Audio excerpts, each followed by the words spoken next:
Hello, good morning at ngayon magka-carbon tayo itong sa pinaka tank cover ng Z1000. Ito yung sa side yan, tapos ito yung sa pinaka headlight nya, tsaka itong sa aking tropa na Raider Carb yan, tsaka itong Bison.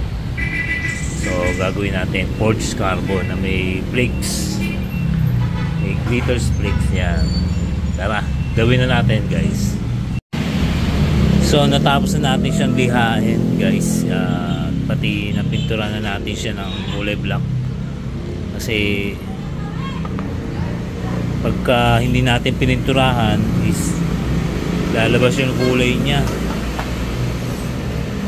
At ginuhitan natin siya ng ng cutter para medyo mas makapit talaga guys. Mapapansin nyo, hiwa-hiwa yan. Ito kulay blue to eh. Pininturahan lang natin siya guys. Yan. Hindi pwedeng hindi siya kulay itim, kasi yung resin na ilalagay natin is transparent yun.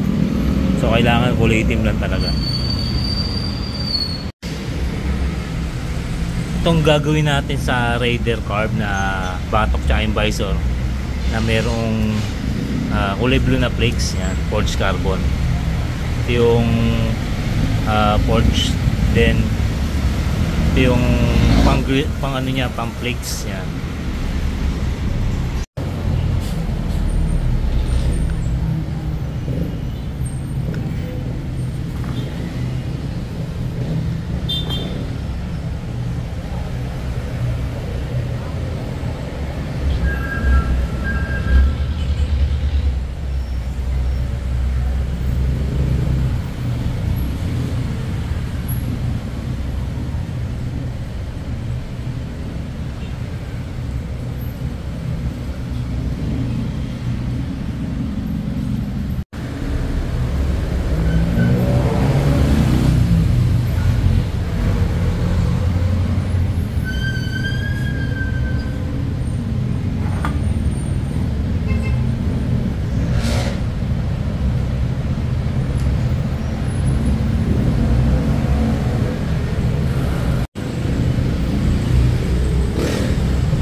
Ayan guys, pag nalagyan na natin siya ng na flakes yan, sunod natin itong forged carbon black yan.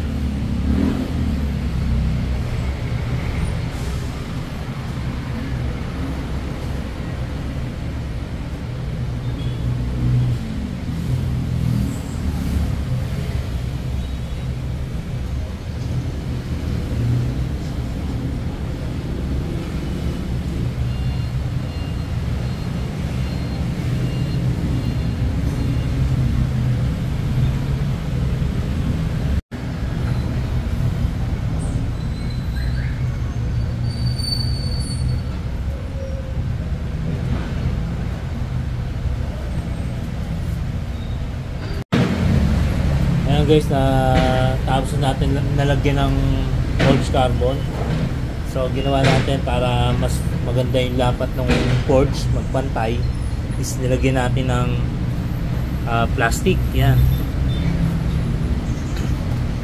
okay naman yan guys, hindi naman siya para pumangit. So malalapatin lang natin siya na maganda, kasi yung mga nakaangat kasi yung forged carbon niya. Next natin itong Bison. Yan.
Ito guys, red flakes naman ilalagay natin dito.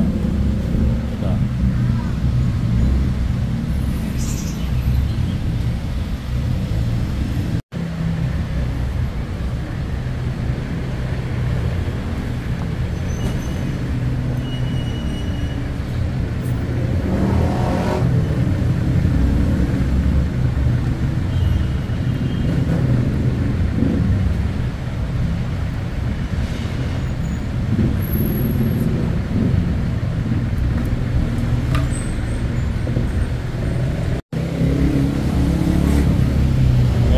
Pahiran na natin guys. Lalagyan na natin siya ng red flakes.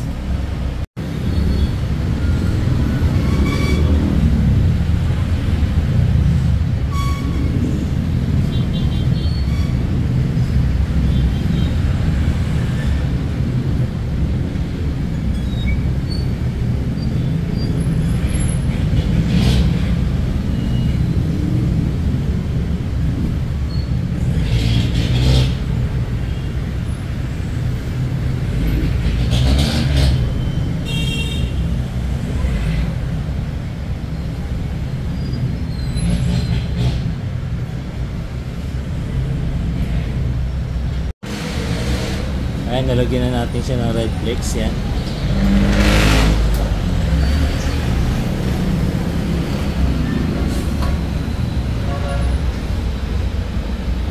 Tapos lalagyan na ulit natin ng forged cardboard.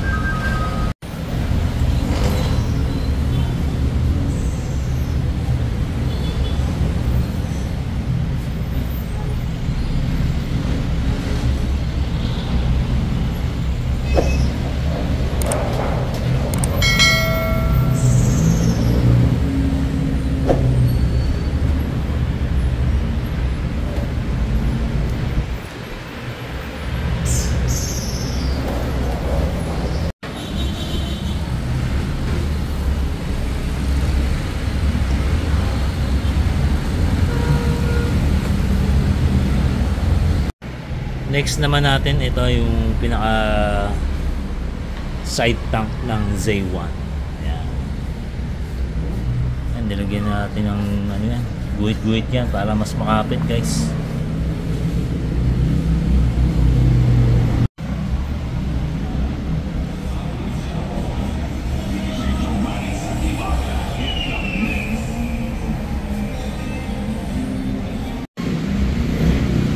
Good morning mga boss. Ito, natanggal na natin yung pinaka plastic nya.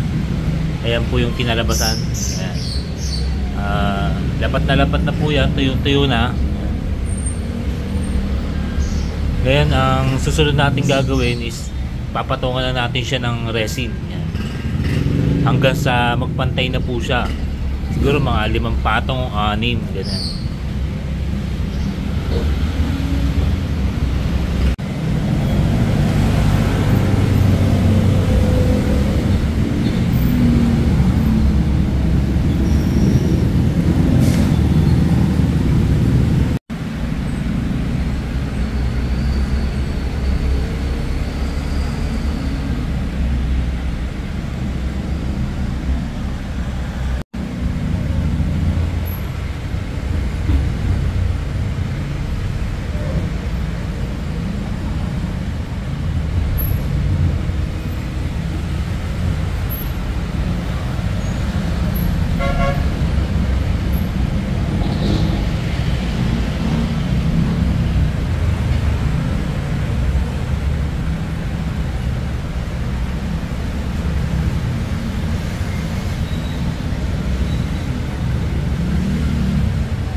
So yun, what's up guys? At ito na nga yung ating ginagawang forged carbon. Tapos na natin silang lagyan ng or patungan ng mga resin. Yan. So ngayon maglilinis na tayo ng mga excess niya, yung mga gilid-gilid guys. So kailangan natin siyang linisin o pantayin para ma-finish out na natin. Ayan, medyo madami-dami to guys. Talagang yung part na to is makate, yung pulbos niya, yung asbok. So tara, tirahin na natin. So yun guys, inabot na nga tayo ng gabi. Ayan, natapos na nating lihain, napakinis na natin yung mga tabi-tabi. Ayan. So medyo masakit na sa kamay guys, kasi sa pagliliha pa lang isabutin na kayo ng siyam-siyam. Yun lang part na yun ang medyo mahirap, ang magliha. Yan. So ngayon papatungan uli natin siya ng final resin. Yan. At para nang sa ganun mas maganda, mas matabunan yung mga butas-butas, tsaka mas kuminis pa. Yan. At magpapantay na rin siya. So tara guys, patungan na natin ng resin.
So ito guys, natapos na din natin yung ating project na forged carbon. Ayan. See you sa Raider. Ayan.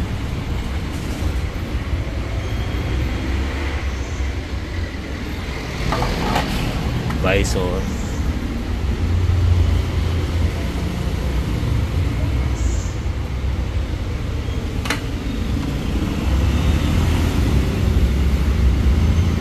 Ganda talaga ng pula compare sa blue.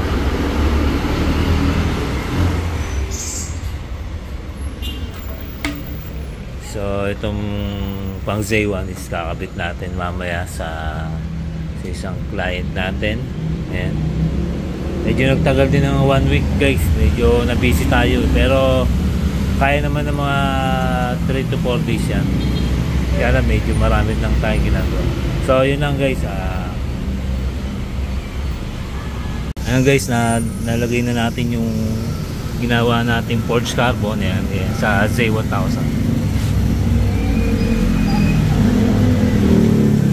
Ayan. Tapos ito yung sa harapan.